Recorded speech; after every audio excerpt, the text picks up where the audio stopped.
Buenas tardes. Buenas tardes, Buenas, profesora. profe. Buenas tardes, profe.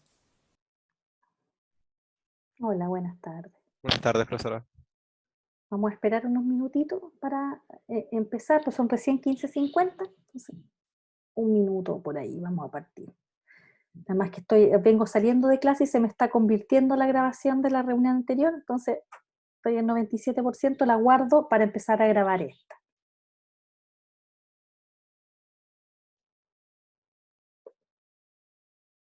Hoy día pueden entrar directamente, ¿ven? Ahí funcionó, ¿cierto?, el ajuste que hicimos ayer. Ya, voy a grabar la clase anterior.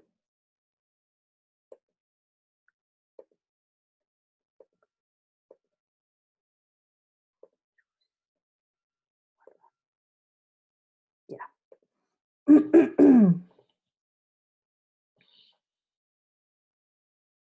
Bien, mientras tanto, voy a abrir el PPT que les dejé colgado ayer para tenerlo listito abierto.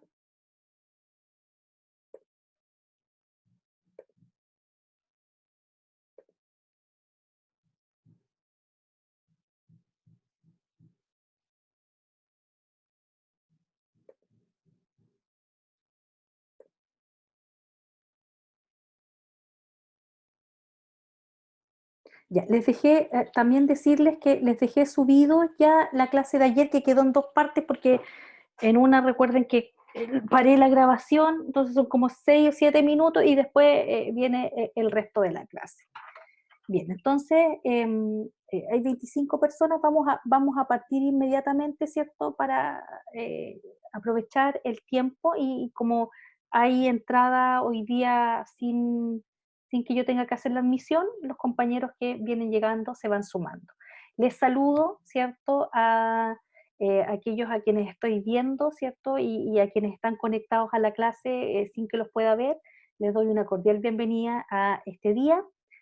Hoy día vamos a trabajar sobre aquello que ya es nuestra primera materia de discusión. Si ustedes se acuerdan, ayer estuvimos primero, como diría yo, ¿cierto?, olfateando el terreno sobre el cual vamos a trabajar y que tiene que ver con cómo el currículum, ¿cierto?, de alguna manera se ve atravesado por distintas circunstancias que son tanto culturales como sociales y como de las políticas educativas, y que cuando nosotros nos planteamos frente a la tarea de planificar, ¿cierto? Hay muchas más cosas en juego que solamente tomar un objetivo de aprendizaje y convertirlo en un par de actividades o en una secuencia didáctica, sino que también hay cosas del entorno que son aquellas que uno debe considerar. Y hoy día, entonces, yo les he dejado una presentación que esta está de hace un par de días en el aula. Voy a achicar aquí, cada tanto vuelvo a mirar, si hay alguna consulta en el chat, qué sé yo. Ya lo voy a dejar achicadito ahí. Vamos a cerrar aquí. Y hoy día vamos a hacer una primera revisión histórica de lo que es el currículum. ¿Ya? Una revisión histórica, no sé por qué Ya, ahí sí. Es que me gusta como igual tener a la vista algo de lo que está pasando en la clase para no... Ya. Entonces, nuestra clase de hoy se denomina el currículum, una revisión histórica, y que está fundamentada principalmente en estas tres claves que son la construcción de una teoría curricular, que es aquello que plantea, ¿cierto?, el texto de Chemix, que ustedes prontamente van a leer, la discusión sobre la naturaleza del currículo, que es justamente, ¿cierto?, lo que está en este primer capítulo, y la necesidad de ordenar la escuela a través del currículo. Voy a mirar qué es lo que dice en el chat. Hola, buenas tardes, buenas tardes. Si no tengo la práctica este semestre, ¿qué hago? Con la lista de parejas de práctica, te inscribes Anaí, te inscribes sola y si hay alguien en tu misma situación, te juntas y formas una dupla aunque no tengan centro de práctica, ¿ya? Ah, ya, y ahí le había respondido Constanza, ¿ya? Muchas gracias. Eso es, no se compliquen, ya lo habíamos resuelto, así que inscríbanse nomás. Bien, lo primero que vamos a señalar hoy día, en esta lógica, es, como dice, ¿cierto?, aquello que había quedado pensado para hoy, es, primero que todo, preguntémonos qué es currículo. Porque cuando nosotros hablamos, y ustedes lo deben saber, porque más de alguna vez en alguna asignatura deben haber ido a mirar las bases curriculares, lo que encontramos allí, ¿cierto?, en nuestras bases curriculares en Chile, es la propuesta de lo que en nuestro currículum denominamos objetivos de aprendizaje, ¿ya?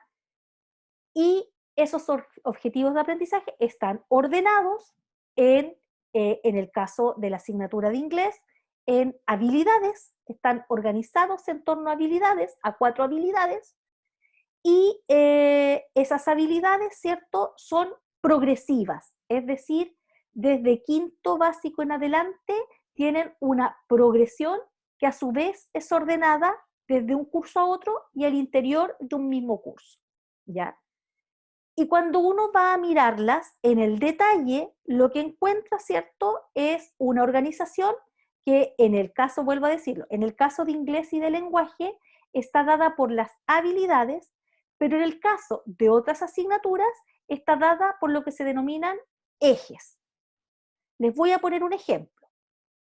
En el currículum de lenguaje hay tres ejes que son habilidades: lectura, escritura y comunicación oral.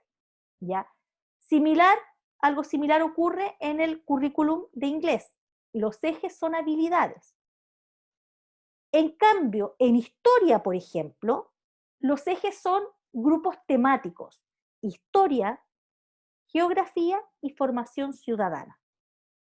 Y además tienen habilidades.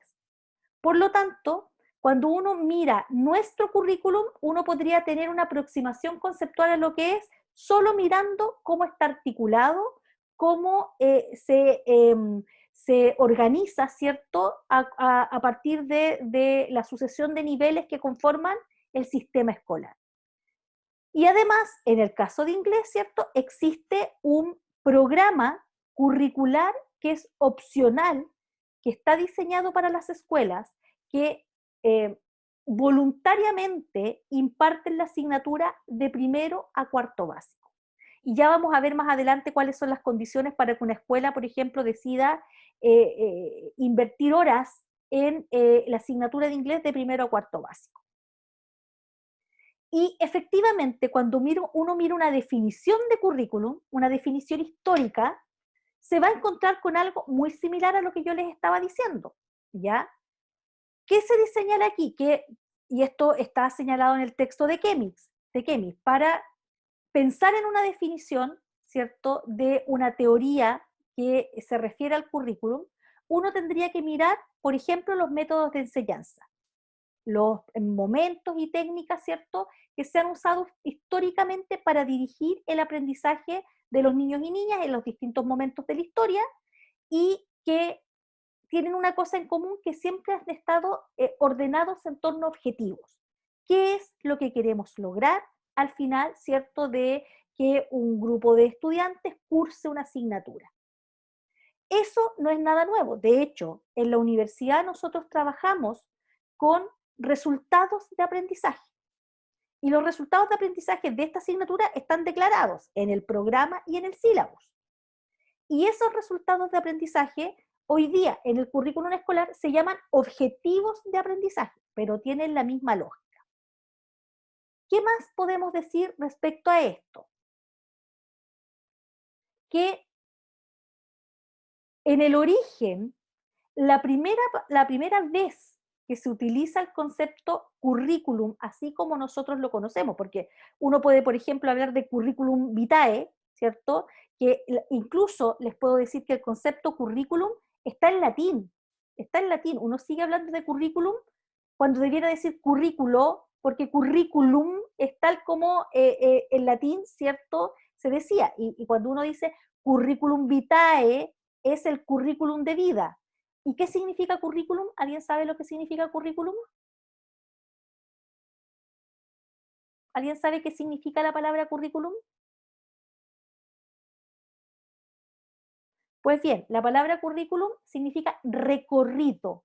Eso es recorrido. Entonces, cuando usted va a buscar trabajo y hace un currículum vitae, lo que hace es su recorrido de vida, ¿ya? Su recorrido de vida. Entonces, voy a ajustar la silla. Entonces, uno dice dónde estudió, ¿cierto? Dónde vive, dónde hizo su formación profesional, en qué lugares hizo las prácticas, dónde ha trabajado, cuando uno es más grande, que ha publicado, qué sé yo, que ha investigado, y ese es el recorrido de vida, y yo lo presento para acreditar quién soy. Pues bien, en el caso del currículum escolar, es el recorrido escolar, ¿cierto? Que sigue un orden que está dado por una doble dimensión que está más adelante. Pero yo les señalaba que históricamente la primera vez que este concepto aparece usado, ¿cierto? Es por allá, por el siglo XVII, en una universidad inglesa, en que se emplea, ¿cierto?, para distinguir dos dimensiones, ¿cierto?, de los estudios que cursaban los estudiantes en la universidad. La primera tiene que ver con el ratio studiorum, que era el esquema de estudios, y además, ¿cierto?, usada para definir qué se estudiaba de una disciplina, ¿ya? Entonces, hay dos primeras definiciones. Cómo se ordenaban esos estudios y qué se estudiaba en cada uno de estos segmentos. Miren, tengo un esquemita por aquí que les va les va a aclarar, ¿cierto?, muy bien. O sea, perdón, o sea, estamos pensando en qué se estudia y cuál es el orden en que se aprenden ciertos conceptos. Es como si yo le dijera en este momento, vamos a pensar en quinto básico, ¿ya? Quinto básico parte la asignatura de inglés con un vocabulario básico referido, ¿cierto?, a mí mismo, a mi familia y a mi entorno inmediato, mi casa, ¿cierto?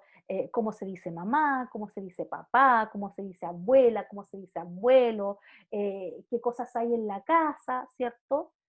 Luego, prontamente, y esto es así, así está el currículum de quinto básico en inglés, luego es mi entorno, ¿cierto?, fuera de la casa, el colegio y el barrio. Y entonces les enseñamos, ¿cierto?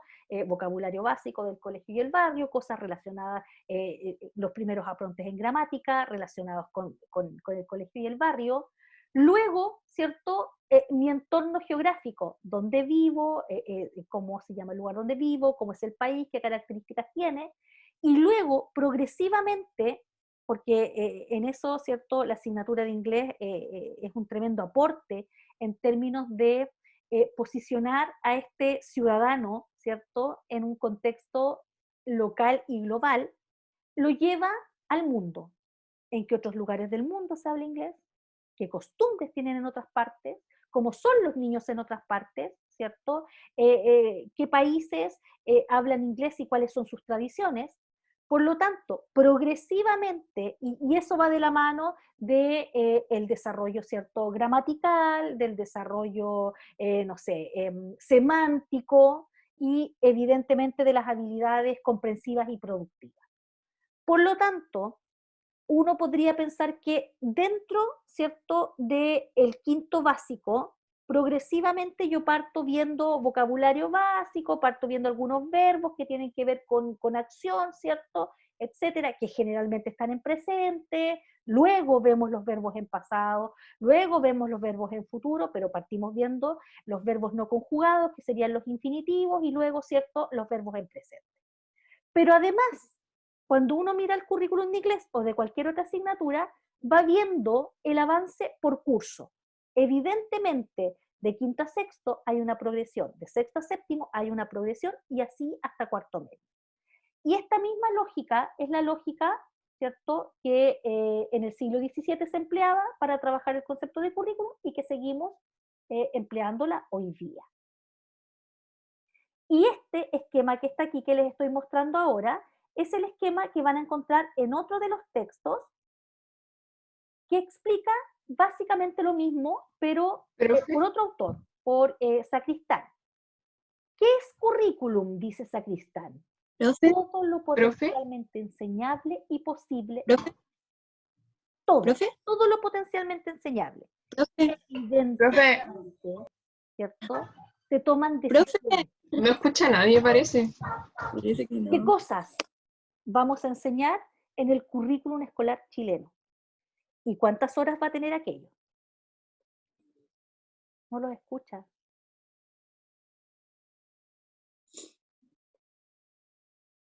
Tango. Estoy volviendo, estoy resolviendo el problema técnico que me están manifestando. ¿Por qué no los escucho? A ver. Aló, probando, probando. 1, 2, 3. El micrófono el que no me estaba transmitiendo lo que ustedes me estaban señalando. Y que no estoy. Aló. ¿Ahora sí nos escucha, profe? Y ahora sí lo escucho. Ah, ya. Ya, listo. Compartiendo pantalla. ¿Están viendo ahora? Y ahora sí, gracias. Ah, bien, ya. Entonces voy a volver para atrás para mostrarles el otro esquema. Ya, ese era el otro, nada del otro mundo, ya, era esto mismo que yo les acabo de explicar, y este es el que me interesa que vean, ya, entonces, yo les decía que era todo lo potencialmente enseñable y posible de aprender, pero se toman decisiones. ¿Por qué nosotros, por ejemplo, hoy día no tenemos incorporado botánica? ¿Por qué no tenemos incorporado, por ejemplo, artes escénicas? Que hay una discusión ahí sobre incorporarlas en el currículum. ¿Por qué no estudiamos en el colegio, no sé, astronomía? Porque eso es potencialmente enseñable, pero se toman decisiones, ¿cierto?, en base a determinadas lógicas ideológicas sobre lo que se va a enseñar y lo que no. Por ejemplo, en Chile, cuando yo estaba en el colegio, hace un kilo de años ya, uno en la educación básica, y esto si ustedes se lo preguntan a sus padres, a sus madres y a sus abuelos, les van a ratificar que es así, uno estudiaba en educación básica inglés y francés. Inglés y francés. De hecho, la Universidad de Playa Ancha, por ejemplo, que es un pedagógico por excelencia, formaba profesores de inglés, de francés y de alemán. Porque el alemán también se enseñaba, no en las escuelas públicas, yo estudié en una escuela pública, pero nosotros teníamos hasta octavo básico inglés y francés. Cuando uno entraba a enseñanza media, optaba por seguir estudiando los 4 años francés o seguir los 4 años estudiando inglés. ¿Por qué? Y luego, ¿cierto? El año 80, el año 92, cuando empieza una de la penúltima gran reforma curricular, el francés se sacó del currículum. ¿Por qué se saca el francés? Lo más probable es porque consideraran que hay otras alternativas mucho más importantes para nuestro entorno. Sí, Como lo hicieron con lenguaje y matemática, de subirles las horas y bajarles las horas a arte, música. claro. Porque finalmente, ¿cierto? ¿Quién habla francés? Los franceses en Francia, en una parte de Bélgica, la mitad de Canadá, las Antillas francesas, que son unas islas. Estoy mirando, sigo mirando si... Ya. El inglés se volvió más universal, claramente, porque no solamente aparece el inglés con fuerza asociado, ¿cierto?, a la globalización, sino que también a el tema macroeconómico. Y entonces ese mismo tema macroeconómico indicó que muchos liceos, que no sé si ustedes conocerán casos, empezaron a enseñar chino mandarín. Chino mandarín. De hecho, hay una universidad aquí en la zona, que es la Universidad Santo Tomás, que tiene un instituto que se llama Confucio, en que ellos tienen intercambios con estudiantes chinos que vienen acá y uno aprende el idioma, y el chino aparece como un idioma que de alguna manera, ¿cierto?, responde a una necesidad que es de tipo económico, que impulsa cambios en el currículum. Y perdimos el francés. ¿Y cuál era el sentido de que el francés se enseñara, porque buena parte, ¿cierto?, de el mundo, yo diría que a comienzos del siglo antepasado ya, estamos hablando del siglo XIX, aspiraba a una educación francesa que era considerada, ¿cierto?, una educación de élite, y ahí tenemos algunos poetas como Huidobro, ¿cierto?, que sus familias los enviaban a estudiar a Francia, y Francia se consideraba la cuna de la cultura, por lo tanto, estudiar francés era esa aspiración de poder acceder a lo que la cultura francesa, ¿cierto?, representaba. Sale el francés del currículum, muchos profesores de francés que quedaron, ¿cierto?, sin ninguna posibilidad de reinsertarse, salvo en los poquísimos colegios franceses que hay en Chile, y se producen cambios, ¿cierto? Y, por ejemplo, en los liceos técnico-profesionales se apuesta por el chino mandarín como un plus para aquellos adolescentes, chicos y chicas que se están formando en los liceos técnicos y que van a estar, ¿cierto?, en la primera línea de trabajo en empresas, en fábricas, en industrias, y se considera que incorporarlo en el currículum entonces es una buena alternativa. Por eso, si ustedes se fijan acá, dice todo lo que es potencialmente enseñable y posible de aprender, pero se toman decisiones, ¿ya? Independiente de eso que yo les estoy diciendo, es esto también, el curso o grado, ¿ya? Y como tal, el currículum entonces regula, ¿cierto?, los contenidos y los tiempos de enseñar y aprender. Por ejemplo, nosotros tenemos una temporalidad, que es el año escolar. El año escolar, que son 38 semanas, y están definidas, están definidas. Si un colegio tiene jornada escolar completa, es decir, los niños están desde las 8 de la mañana hasta las 3:30, 4 de la tarde, tienen 38 semanas anuales de escolaridad. Si el colegio no tiene jornada escolar completa, es decir, los chicos van en jornada de mañana y en jornada de tarde, que son los menos colegios hoy en Chile, son 40 semanas.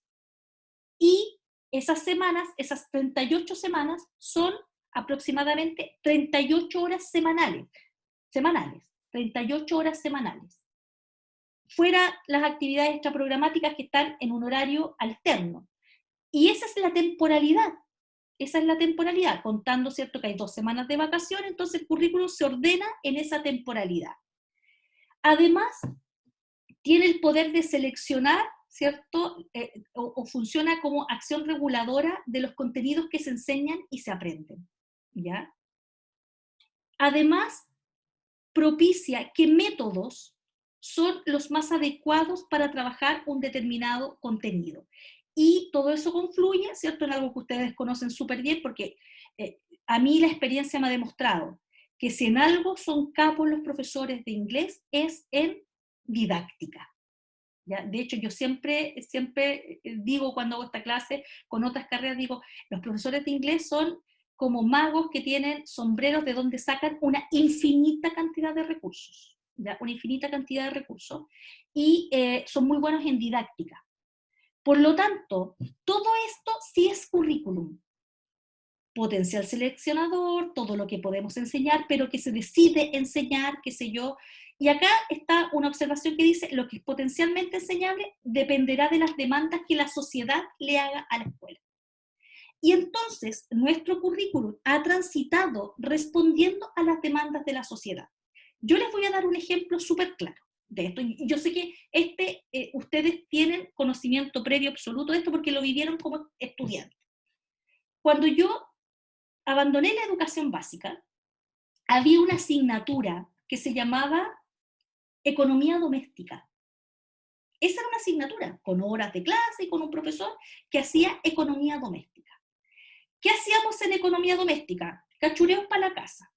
Tejíamos cuadritos, hombres y mujeres, para hacer frazadas, hacíamos tablas de picar pan, bordábamos manteles, y que venía arrastrándose de una tradición, ¿cierto?, en que había que preparar tanto a los niños como a las niñas, pero mayormente a las niñas, ¿cierto?, en la conducción del hogar.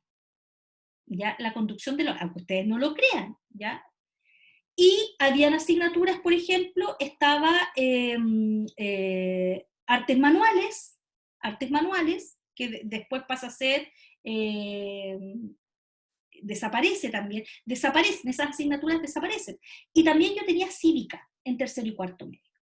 Cuando en el año 92 se reforma el currículum escolar, sale la asignatura de economía doméstica y entra la asignatura de tecnología o educación tecnológica, que todos ustedes la tuvieron. Díganme qué hacían en tecnología. Y me acuerdo que hice una maqueta. Ya, Hacíamos inventos, muebles. hacían inventos, maqueta, ¿qué más? En mi caso, mi profe era más de simular como una empresa, como Ya. algo así, como decir, ya, ¿qué harías con tanto dinero? ¿Qué tienes que ver, no sé, por la gente, de qué rubro? También veíamos, no necesariamente computadores y cosas así, sino que era otro tipo de tecnología, no necesariamente electrónica. Y la Claudia dice, hacíamos lámparas. La Catalina dice, arroz. La Javiera dice, estudiábamos mecanismos. Si ustedes se fijan, ninguno hizo lo mismo que el otro en tecnología. Y yo les voy a explicar por qué. Porque hacíamos circuitos. Ya, porque eso es porque el Víctor José tenía un profe pro, un profe pro. Pero quien hacía, no sé, maquetas. Y otra cosa, ¿quién era el profesor de tecnología? Hacíamos como pymes, como pymes. En mi caso era el profe de lenguaje. Ya, era el que me hacía profe de tecnología. lenguaje, la profe de arte. En mi caso era la Hacían profe como mosaicos, miren, de computación. de computación. Todo lo anterior menos arroz hizo la Constanza, ¿ya? En mi caso, mira, la profe de tecnología hacía arte e inglés, ¿ya? O la de ciencias naturales. Claro, y yo les voy a explicar por qué. Porque en el año 92 hubo una reforma curricular. Mira, aquí Elian dice, así hicimos videos, incluso cinematografía simple, ¿ya? Bonito igual, po. ¿Ese era con qué profe era? ¿Te acuerdas o no? Lenguaje, historia, ¿quién habrá sido ese profe? Y claro, porque en el año 92 se decide sacar la asignatura de economía doméstica y Chile necesitaba competir en el mercado internacional con la formación de mano de obra. Si esto se trata de formación de mano de obra. Y evidentemente, ¿cierto? Lo que necesitábamos era poner a punto a esta mano de obra en tecnología. Y empieza entonces el programa Enlace, ¿ya? Que ustedes deben haberlo visto en el colegio cuando decía, vamos a la sala Enlace, que en el mejor de los casos había un computador que usted compartía con alguien, ¿cierto?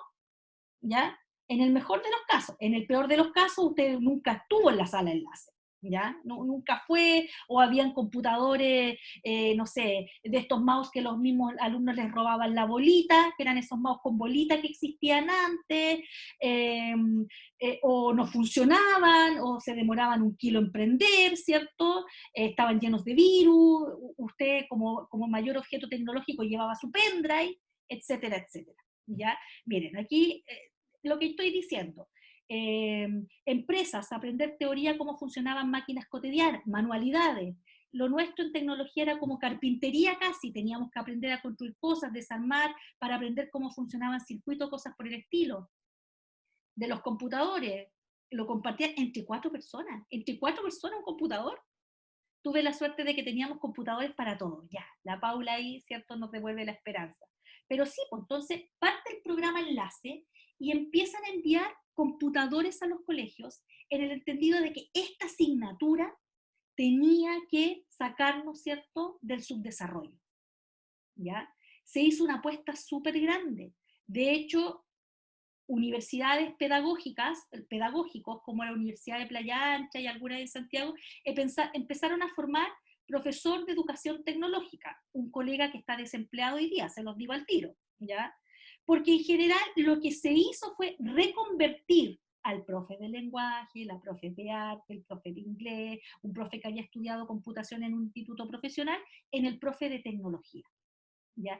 Y cada profe hizo lo que le parecía que tenía que ver con tecnología, desde hacer arroz, carpintería, mosaicos, circuitos, y todas las cosas, a poder desarmar soquetes, hacer pymes, ¿cierto? Hacer como que estamos en una empresa. Ni una cosa igual a la otra, ni una cosa igual a la otra, porque la asignatura de tecnología, y se los digo así, con toda su letra, fue un invento, un invento. Colegios, aquí hay que hacer esta asignatura, les vamos a mandar computadores, ¿cierto? En la próxima década vamos a ir implementando las áreas de tecnología, hagámoslo. Y entonces se crea una asignatura de la nada, se crea una asignatura.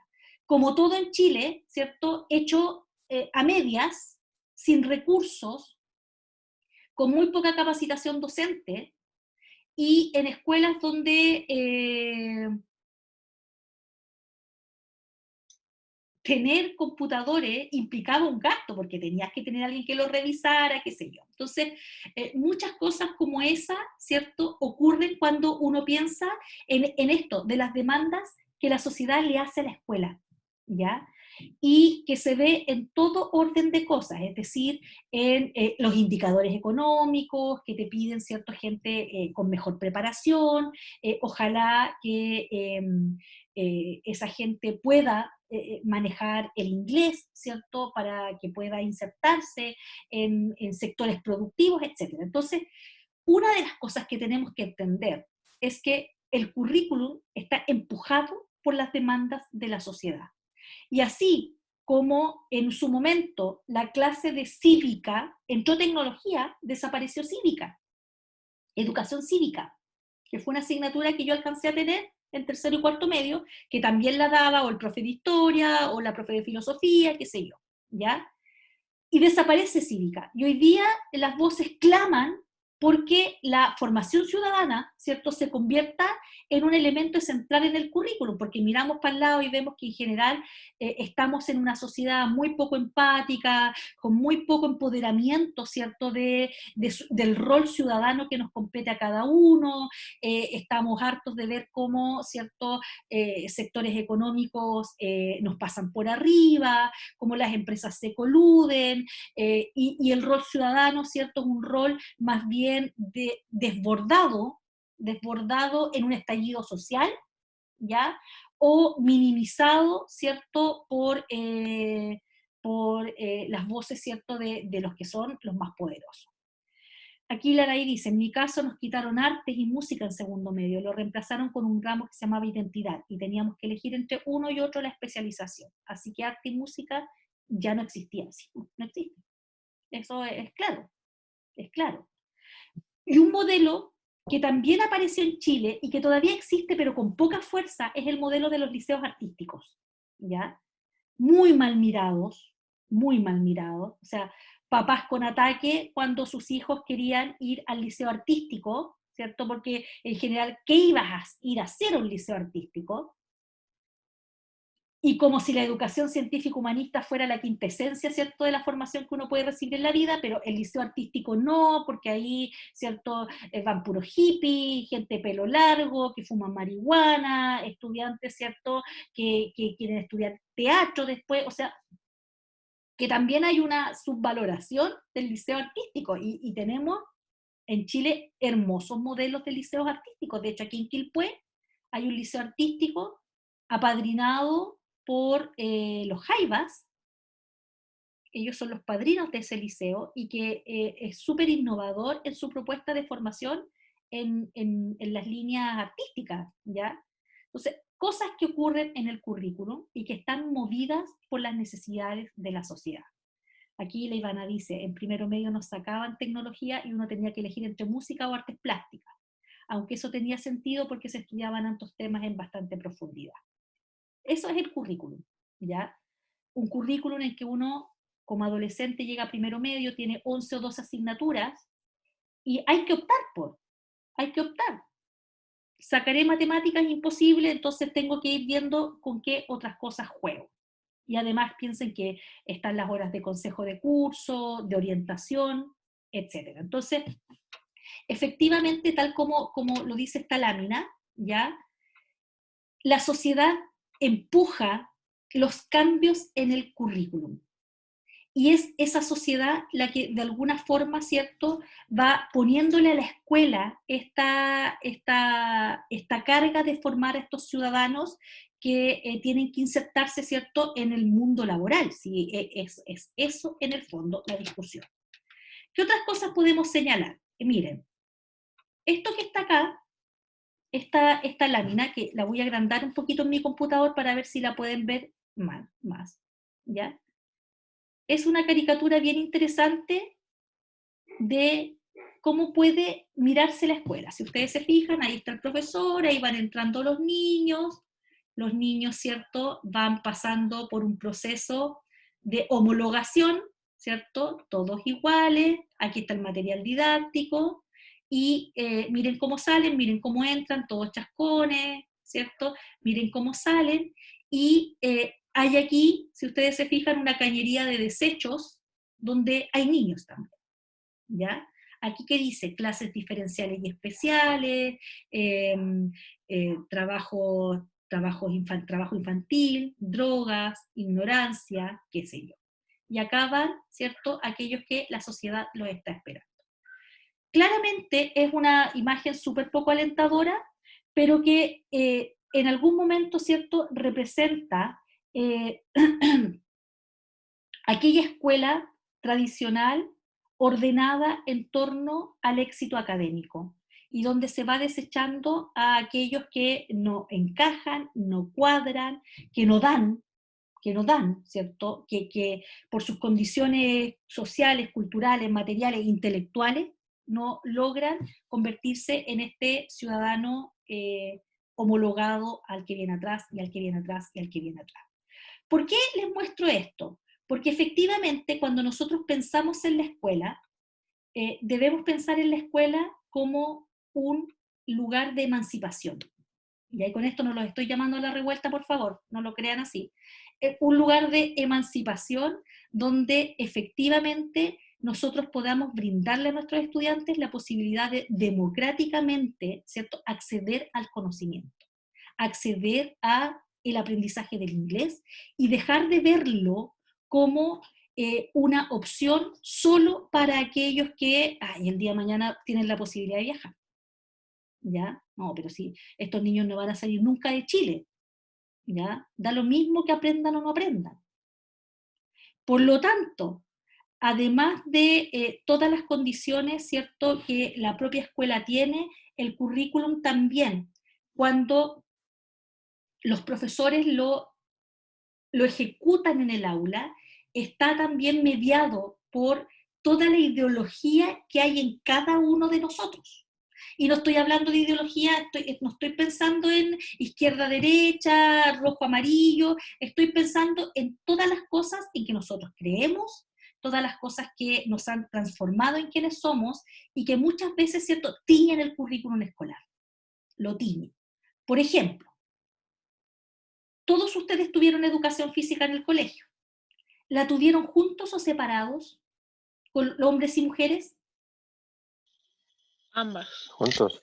Juntos. Casi siempre separado. A ver, en mi colegio hacíamos, según la sección, por ejemplo, cuando hacíamos circuito, hacíamos entre todos, pero con lo que era así como ejercicios aparte, los hombres jugaban obviamente voleibol o la pelota, y a nosotras nos hacían ejercicios de flexiones y cosas así.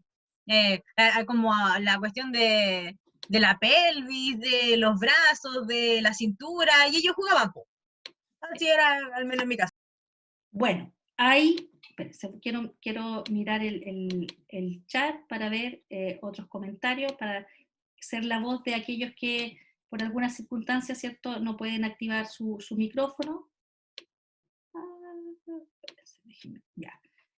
Todos juntos, eso sí, diferentes deportes a veces. Hubo un año que tuvimos natación y era un semestre uno y un semestre otro, mitad juntos y mitad separados. Bueno, esta también es una experiencia mía como profesora de aula mucho tiempo, ¿cierto?, en que uno observa en las clases de educación física, las niñas, los niños juegan fútbol, están en actividad así súper intensa, y las niñas están sentadas al borde de la cancha, ¿ya?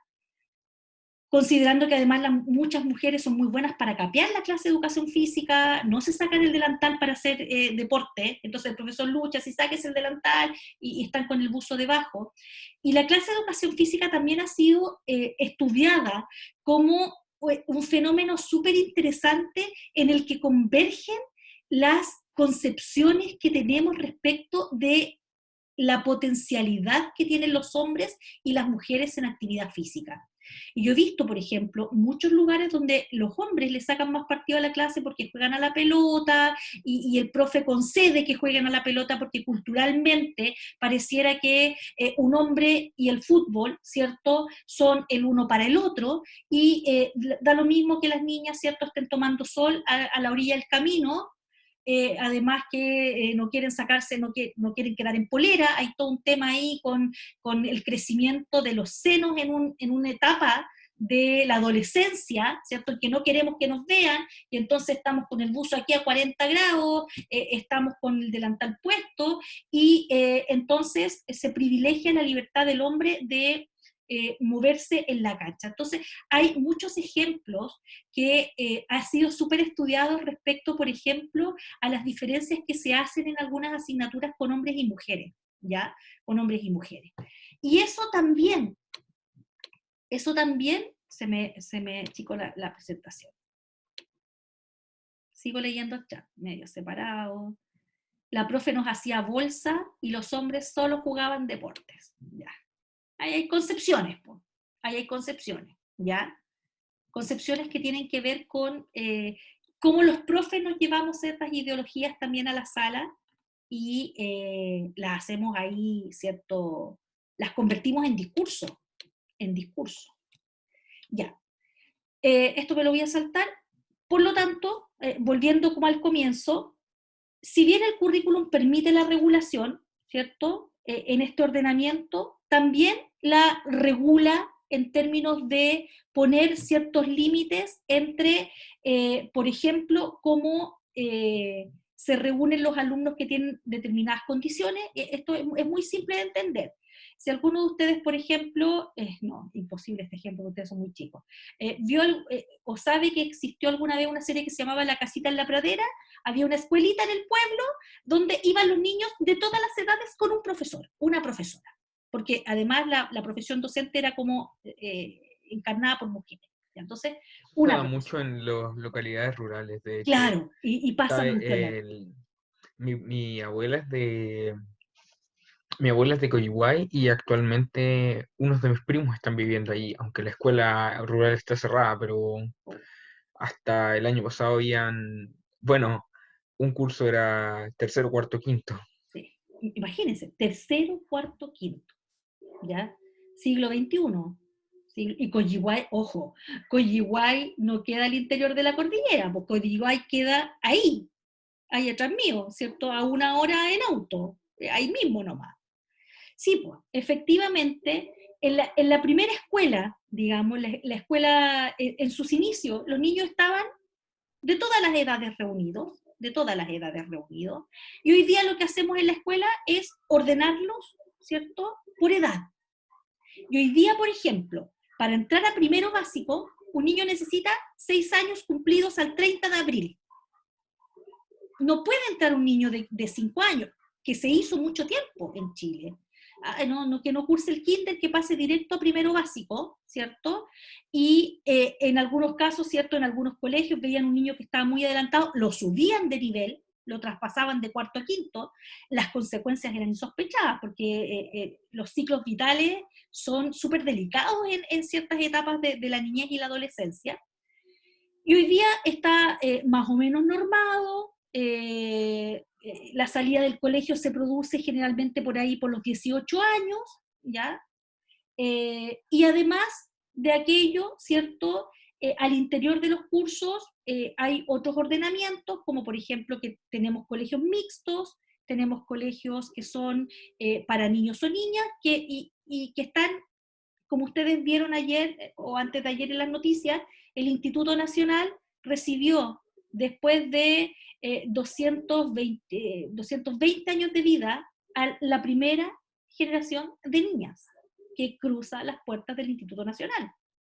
Instituto Nacional, fundado por Bernardo Higgins, que fue una de sus primeros mandatos cuando él asume, ¿cierto?, después de la Guerra de la Independencia, ¿ya? O sea, el Instituto Nacional tiene una larga tradición de educación para hombres, y que se rompe, ¿cierto?, cuando la propia comunidad decide integrar a las niñas. Y mostraban el otro día una chiquitita que entró a séptimo básico y estaba feliz porque decía que se sentía súper importante porque los medios la estaban buscando. Es la primera generación y será recordada históricamente el año 2021 como el año en que el Instituto Nacional dejó de ser un colegio para hombres, ¿ya?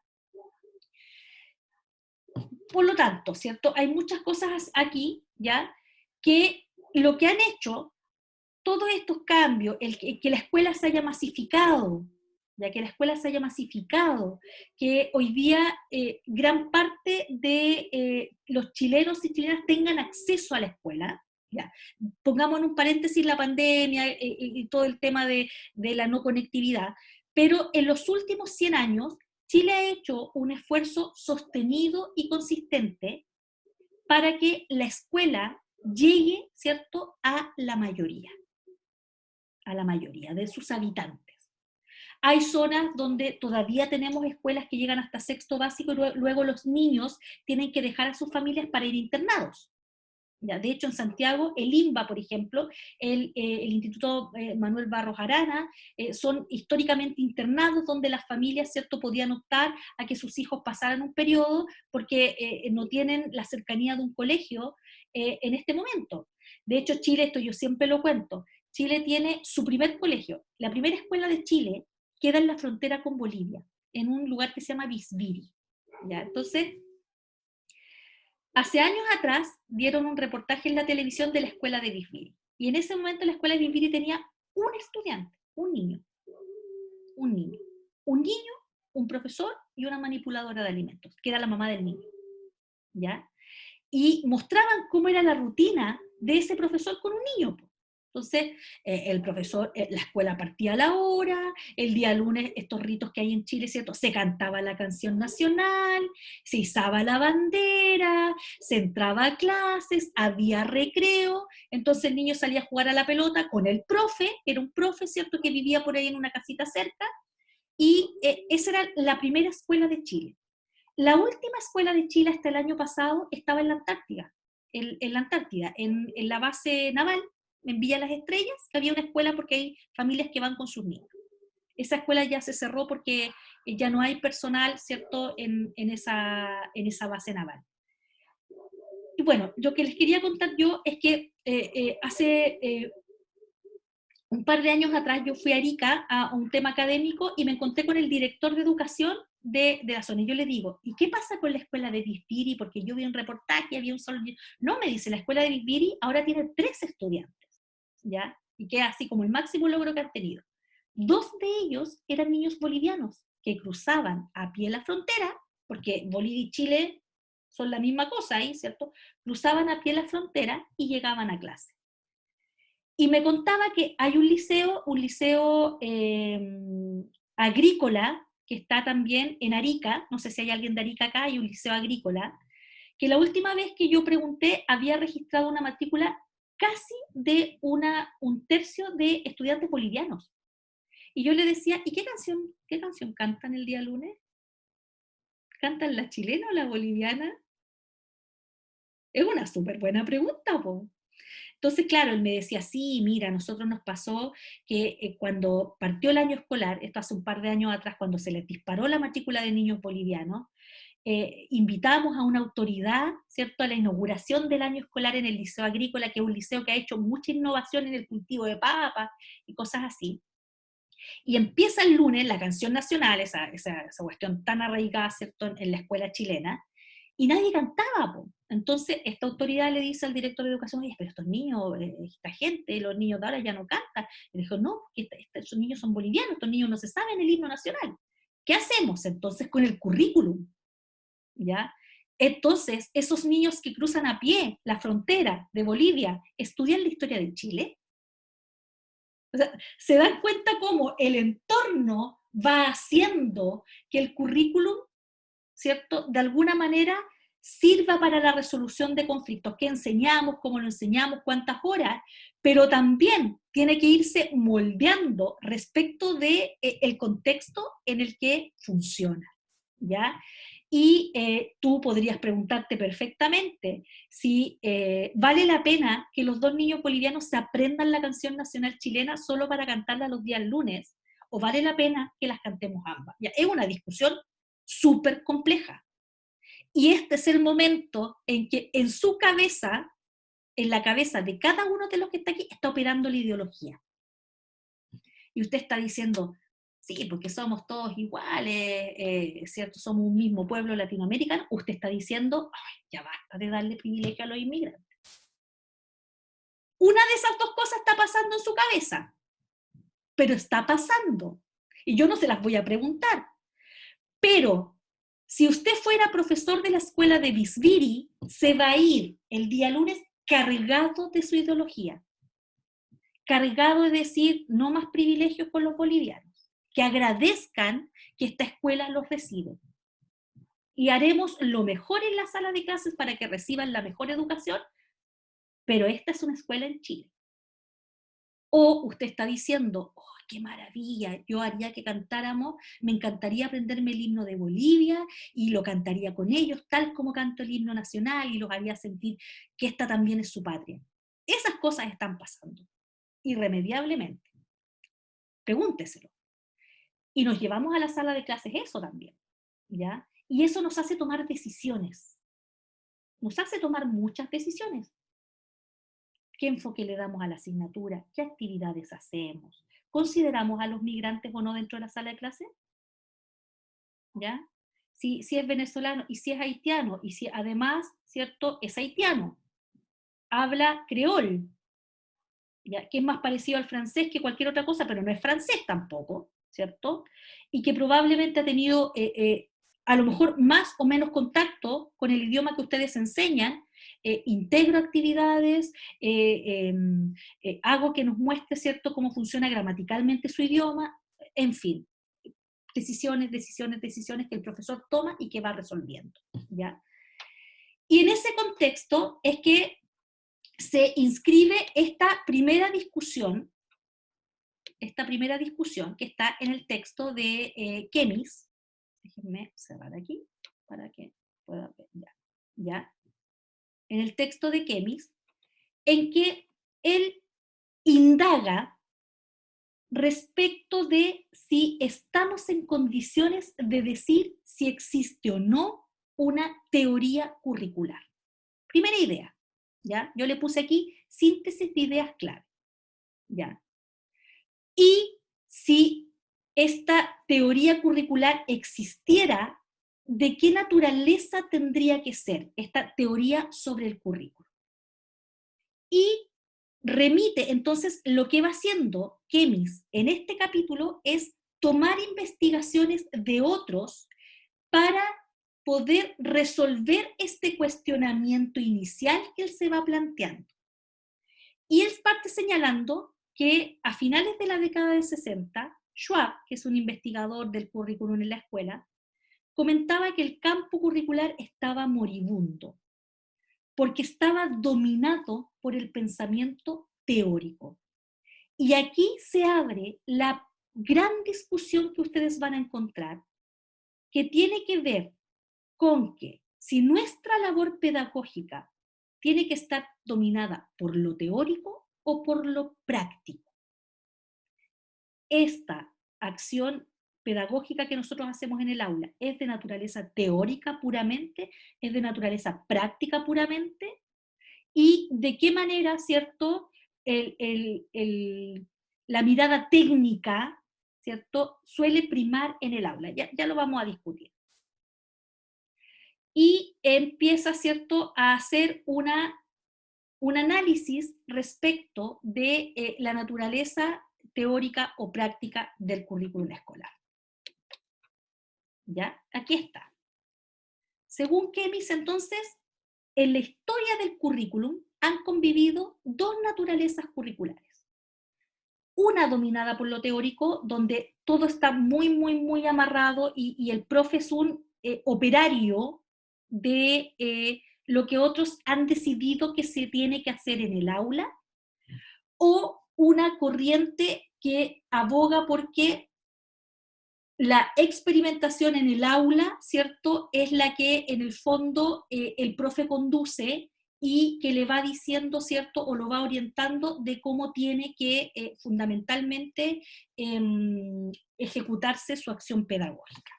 Avanza, déjenme avanzar. Entonces, aquí dice, bueno, predominantemente el currículum escolar ha estado dominado por una naturaleza teórica, un currículum dominado por teorías tomadas de otras ciencias. Por ejemplo, ustedes saben, cuando yo les decía ayer y les hacía esta arenga de que ustedes van a ser los supercapos en educación porque van a ser licenciados en educación, ¿cierto? Y yo les decía que si ustedes han visto estas teleseries, ¿cierto?, como venezolanos, donde dicen señor licenciado, y señor licenciado es como, wow, él es así como, ustedes van a ser licenciados y licenciadas, saben, porque lo han estudiado, que muchas veces las decisiones pedagógicas, o muy pocas veces se toman con la mirada de los profes, y se toman predominantemente por los psicólogos, por los sociólogos, por gente que viene de afuera, y que en algún momento, ¿cierto?, hizo que el currículum estuviera muy dominado por teorías que provienen de afuera del mundo de la educación. De hecho, el conductismo, ¿cierto?, el viejo conductismo, que ustedes lo deben conocer, lo deben haber estudiado, encarnado por figuras como, ¿cómo se llama el padre del conductismo? ¿Skinner? Skinner, muy, muy bien, que a propósito, por eso el director de la escuela donde va Bart Simpson se llama Skinner, ¿ya? El director Skinner es una referencia a el psicólogo Skinner, que es quien propone, ¿cierto?, después de Pavlov, que es el que hizo los estudios estos con el perro que salivaba y le tocaban la campana, luego Skinner elabora una teoría del aprendizaje en base al conductismo, que permeó absolutamente las aulas, ¿ya?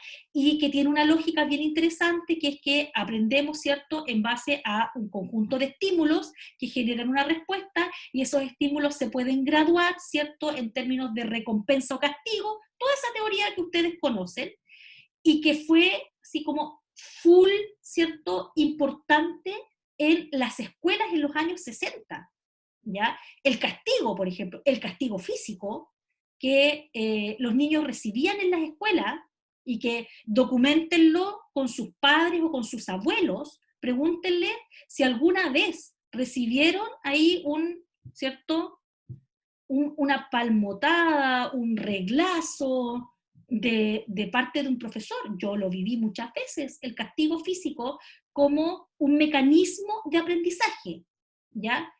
Si tú sufres, vas a evitar el sufrimiento, por lo tanto la conducta se extingue. ¿Se acuerdan que ese era el principio?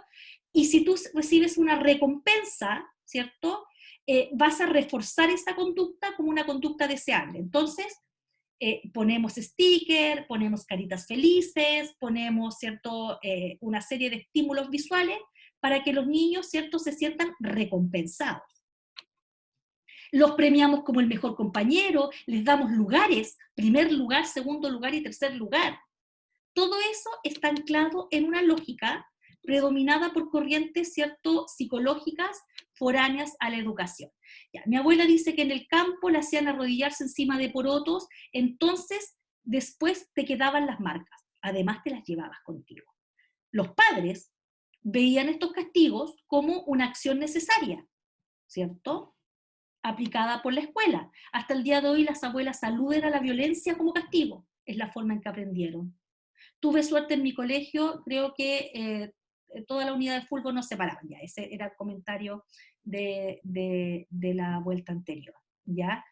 Sí, pues, la violencia, la recompensa y el castigo, que han sido predominantes en la escuela por mucho tiempo, están ancladas en teorías que provienen de afuera de la escuela, ¿ya? Y el conductismo es solo suyo, hasta el día de hoy, por ejemplo, el tema de el aprendizaje memorístico muy bien valorado, Recuerden que a lo mejor ustedes lo alcanzaron a vivir. Cuando eran chicos, el más inteligente era el más memorión, po. El memorión, el que se cantaba el libro y se sabía, aprendía todo de memoria y qué sé yo. Y hoy día estamos en otro paradigma, estamos en el paradigma constructivista. Y en el constructivismo la memoria es importante, pero no es el resumen, ¿cierto?, de cuán inteligente eres tú, sino que la memoria, ¿cierto?, está explicada en términos fisiológicos, pero hoy día el más inteligente es el que tiene más capacidad de adaptarse, el que lidera, ¿cierto?, el que puede estar en una clase y no tomar apunte y puede reproducir lo que el profesor dijo. Hoy día ha cambiado mucho el paradigma, hoy día se considera la experiencia previa. Recuerden ustedes que los conductistas decían que cuando un niño nacía, ¿cierto?, nacía en tabula rasa, decían ellos, nacía como una hoja en blanco. Y todo entonces lo que el ambiente le proveía iba a determinar qué tipo de persona iba a ser. Y ahí está, por ejemplo, La Naranja Mecánica. ¿Vieron la película La Naranja Mecánica? Que es un ícono de la cultura, ¿cierto?, de los años, finales de los 70 y comienzos de los 80, donde hay un tipo que es problemático y su vida problemático en términos de que era disruptivo, se explica por su entorno vital, y entonces hay que someterlo para rehabilitar su conducta, ¿ya? Tenemos que rehabilitar a aquellos que le gustan de las personas de su mismo sexo, y es posible rehabilitarlos sometiéndolos, ¿cierto?, a terapias conductuales, y todo eso estuvo permeando la educación en ese estímulo-respuesta. Ordenamos en algún momento de la historia de la educación a los niños en filas, aquí los más inteligentes, los medianos y aquí los rematados. En esta fila de acá al lado de la puerta, ¿ya? Los rematados. Les dimos, me perdonan porque puede que usted haya sido el que se ganó los lugares todos los años, pero los estimulamos con lugares en el colegio, ¿ya? Y hacíamos que compitieran la décima para ser el primer lugar, que este tiene 6,4,5 y este tiene 6,4,3, ¿cierto? Y habían compañeros de ustedes o algunos de ustedes mismos que ese era un poderoso estímulo, el recibir una medalla, ¿cierto? Esta medalla así como que son mecanismos que todavía arrastramos de una escuela que funciona con castigo y recompensa, y que hoy día, ¿cierto?, está en otra lógica, que es la lógica constructivista, que está fundamentada en 3 pilares. La importancia del aprendizaje significativo, que es la teoría de Ausubel, que también deben haberla visto en psicología. Solo aprendemos aquello que tiene sentido en nuestras estructuras de vida y entonces lo integramos, ¿ya? El aprendizaje social de Vygotsky, aprendemos con los otros en comunidad, y las teorías de Piaget, que tienen que ver con los ciclos, ¿cierto?, evolutivos, y el tránsito desde un pensamiento concreto a un pensamiento abstracto. Ese es constructivismo, en el fondo, son los pilares. Entonces, bueno, en buena parte del texto, esto que le estoy diciendo no está en el texto, ¿cierto? Lo estoy diciendo para ejemplificarlo. La discusión es que en los años 60 el currículo está súper dominado por teorías foráneas, entre ellas le hace el conductismo, ¿ya? Y que entonces pareciera que la labor escolar basta con que el profesor sea un aplicador de métodos, un aplicador de teorías, un aplicador de material. Y entonces las decisiones pedagógicas se toman fuera de la escuela, lo que de alguna manera define este rol técnico de los docentes. Y efectivamente, ¿cierto?, por otro lado, hay una predominancia en algunos momentos de una teoría abogando en la práctica, donde pareciera, ¿cierto?, que no necesitamos ningún tipo de sustento teórico porque aprendemos haciendo en la práctica. Y esta es la gran discusión que plantea, ¿cierto?, la primera parte del libro, y parten de un supuesto, como está aquí, ¿cierto? Premio al esfuerzo, dice la Anaí. Bueno, yo no sé, habían premios, muchos premios. Incluso hay jardines así que premian a algunos y premian a todos los niños. La sonrisa más linda, el más amable, el niño más buen compañero, el que se lavó los dientes más veces en el año, porque no quieren dejar a ningún niño sin premio, porque también es mal visto. Ya, supuestos con los que parte Kemis trabajando. Las teorías sobre las que se suponía estaban basados los currícula, el currículum escolar, a menudo entraban en conflicto unas con otras. Vi más teorías de aprendizaje que se contraponían, ¿cierto? Y chocaban, ¿cierto? Por ejemplo, la sociología que decía una cosa con la psicología que decía otra, y en el fondo, ¿cierto? Había una indefinición ahí respecto de cuál era el rol del profesor en el aula. Y por otra parte, la naturaleza práctica implicaba, por ejemplo, que hay un ejemplo en el texto que tienen que leerlo. Si alguno de ustedes lo ha leído, es como sobre los físicos que trabajaron en la construcción de la bomba atómica, ¿ya? Que son tipos que trabajaron desde las ciencias, ¿cierto? Muy ciegamente pensando en que la construcción de la bomba atómica iba a terminar la guerra, y cuando se lanza la bomba atómica en Hiroshima y Nagasaki, ¿cierto? Hay toda una discusión respecto de la formación valórica y moral de los científicos, ¿ya? Y esa misma discusión, ¿cierto?, se utiliza para entender que en la naturaleza práctica se aboga que el profesor también está llamado a tomar decisiones en el aula. Y esas decisiones no pueden venir de afuera, porque el profesor está resolviendo en el aula. En el aula tiene un conflicto de género, ¿cierto? Hay niños que le hacen bullying a alguien que está viviendo una situación particular, nada extraordinario, pero que es particular en su vida, y entonces el profesor necesita resolver. Y para resolverlo, ¿cierto?, tiene que poder mediar, tiene que poder tener una escala valórica que permita, ¿cierto?, la resolución de conflicto y no agrave el conflicto, etc. ¿Ya? Y para ir finalizando, ¿cierto?, se hace una defensa, Schwab, que es el autor que está leyendo Kemis, defiende que los educadores necesitaban ser instruidos en las artes de la práctica.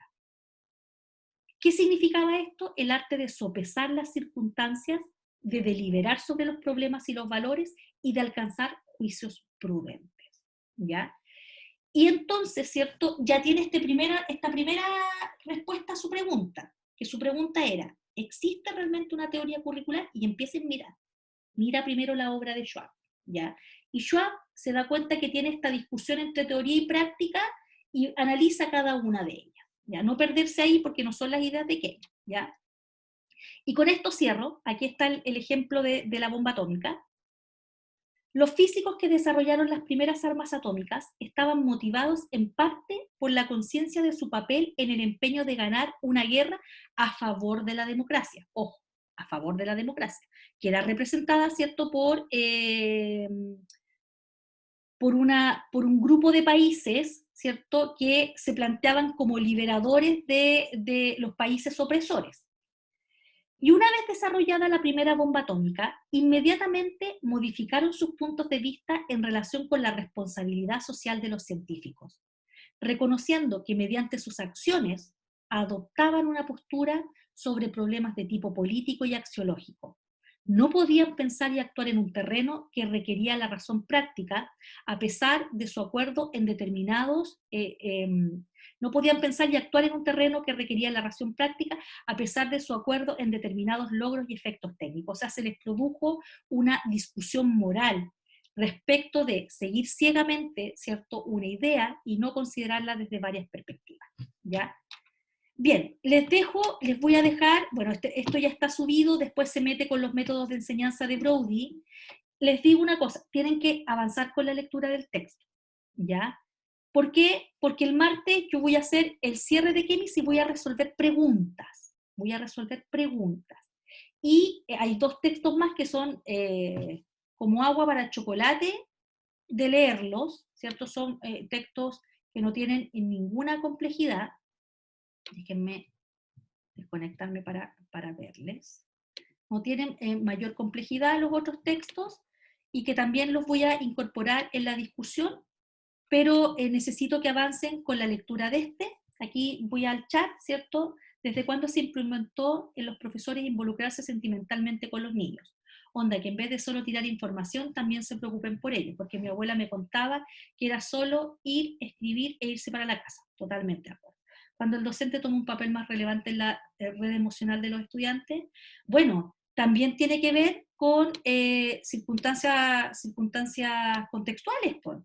Nosotros tenemos una realidad, en Chile al menos, ¿cierto?, donde tenemos una infancia muy desprotegida, y en Chile, si a alguno le interesa este tema, hay una neuropsiquiatra, que es la Amanda Céspedes, que yo no sé si ustedes han tenido la oportunidad de verla, de leer algo de ella. La Amanda Céspedes, una de las cosas que plantea es que para que el aprendizaje se produzca, se necesitan ciertas condiciones neurológicas de parte del que aprende, ¿ya? Cosas que yo, si ustedes quieren, lo podemos ver en algún momento, ¿ya? Y entonces, la misma investigación en neurociencias ha abierto todo un espectro de señalarle a la escuela como institución que no es posible aprender cuando las condiciones, ¿cierto?, emocionales, físicas, psicológicas, personales, no funcionan. De hecho, la Amanda Céspedes hace todo, ella y muchos otros hacen todo un análisis respecto de, por ejemplo, cómo la dopamina, ¿cierto?, que es un neurotransmisor, contribuye o dificulta el aprendizaje, y que la dopamina que está relacionada con el núcleo accumbens, que es el núcleo del placer, ¿cierto?, que los drogadictos, las personas que consumen droga, o que se fuman un pito de frente, ¿cierto?, lo tienen súper estimulado porque viven una situación placentera, y cómo nos traemos esas sensaciones placenteras al aula, para que el aprendizaje sea placentero. Y toda la investigación ha demostrado también que en la medida que los niños tienen desestabilizado, ¿cierto?, su sistema emocional, tampoco aprenden. Por lo tanto, también esto es una discusión que se ha dado desde afuera de la escuela, y que los profesores las hemos recogido en distintas formas de hacer pedagogía, ¿cierto? En esa pedagogía de la que pregonaba Paulo Freire, que no es una pedagogía desde la neurociencia, pero sí es una pedagogía de la liberación, de la liberación de la opresión, ¿cierto?, de crear espacios para que nuestra infancia y la adolescencia se sientan seguras, protegidas. Y eso claramente no está en la escuela de tu abuelita, quien me escribió ahí, que me decía que cuando su abuelita iba a la escuela era ir a la escuela. Claro, esa era una escuela del conductismo. Y en el conductismo no tiene cabida la educación emocional, no tiene cabida.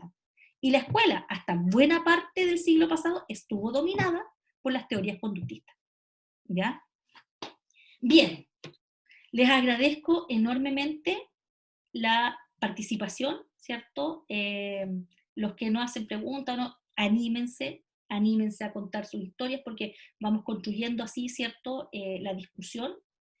Queda como tarea que ustedes avancen en la lectura del capítulo 1 y el capítulo 2. El capítulo 2 es darle nomás, pero tienen que leer para que podamos seguir avanzando, y la otra tarea que ustedes tenían que hacer era volver a ese formulario Drive que yo les tengo por ahí, para que se sigan inscribiendo, y apenas tengan novedades de práctica, vayan anotando. Por ejemplo, hoy día nosotros ya le informamos a nuestros estudiantes a qué colegio iban, y eso nos permite prepararnos. Entonces, yo creo que en estos días ustedes también van a tener novedades, y me gustaría saber dónde van a estar, para también leer acerca de los colegios, ver cómo lo están haciendo, y ajustar también lo que vamos a hacer en esta asignatura a sus prácticas. Ya, no les quito más tiempo, estoy pasada. Una de las críticas que me hicieron el año pasado era que siempre me pasaba de la hora, así que les dejo. Que tengan un súper buen fin de semana, y nos vemos en... Dígame. Profe, una consulta. Lo que pasa es que yo tengo pareja de práctica, pero él ya dio este ramo el año pasado. Entonces yo estoy sola ahora dando este ramo, y los dos estamos haciendo la práctica juntos. Entonces no sé cómo hacerlo ahí en ese caso. Chuta, esa es como la cuarta situación. No sé cómo resolverlo. Sí. ¿Y no hay nadie más en ese colegio donde tú vas y todavía no sabes? No, no, todavía no sabemos. No. Ya. Esperemos a saber qué colegio es, porque a lo Ya. mejor te puedes sumar, si quedan varios en un colegio, podemos ir a hacer otro juego. ¿Ya? Ya, Ya, listo. ya, perfecto. Que tengan buena Gracias. semana. Chao. Les subo la Chao, clase. profe, que tenga buen fin de. Chao. Chao, Javiera. Ya, profe, igual que tenga Chao. buen fin de. profe.